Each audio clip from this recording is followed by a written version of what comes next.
చిత్తూరు జిల్లా కుప్పం పెద్దపల్లి గంగమ్మను దర్శించుకున్న నారా భువనేశ్వరి. కుప్పం 4వ రోజు పర్యటనలో పలు కార్యక్రమాల్లో రాష్ట్ర ముఖ్యమంత్రి నారా చంద్రబాబు నాయుడు సతీమణి నారా భువనేశ్వరి పాల్గొన్నారు. గంగమ్మను దర్శించుకోవడానికి వచ్చిన నారా భువనేశ్వరికి 11వ ward cluster incharge Kannan unit incharge Mukesh ఆధ్వర్యంలో భారీ బాణాసంచా నడుమ మహిళలు మంగళ హారతులతో మంగళ వాయిద్యాలతో ఘన స్వాగతం పలికారు. శ్రీ ప్రసన్న పెద్దపల్లి గంగమ్మ ఆలయంలో అమ్మవారిని దర్శించుకుని పూజలు నిర్వహించారు. అనంతరం ఆలయ ధర్మకర్త శివకుమార్, ఆలయ కార్యనిర్వాహకులు వెంకటేష్, ఆలయ కమిటీ సభ్యులు నారా భువనేశ్వరి గారితో మాట్లాడుతూ ఆలయంలో తరచూ పెళ్లిళ్లు జరుగుతూ ఉంటుందని, ఆలయ ప్రాంగణంలో పెళ్లిళ్ల కొరకు కళ్యాణ మండపం ఏర్పాటు చేస్తే బాగుంటుందని రాతపూర్వకంగా వినతిపత్రం అందజేశారు. ఈ విషయమై నారా భువనేశ్వరి స్పందించి సానుకూలంగా హామీ ఇవ్వడం జరిగిందని ఆలయ కమిటీ సభ్యులు తెలియజేశారు.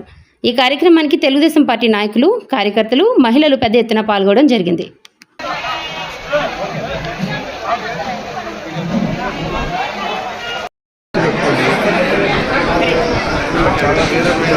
అందరూ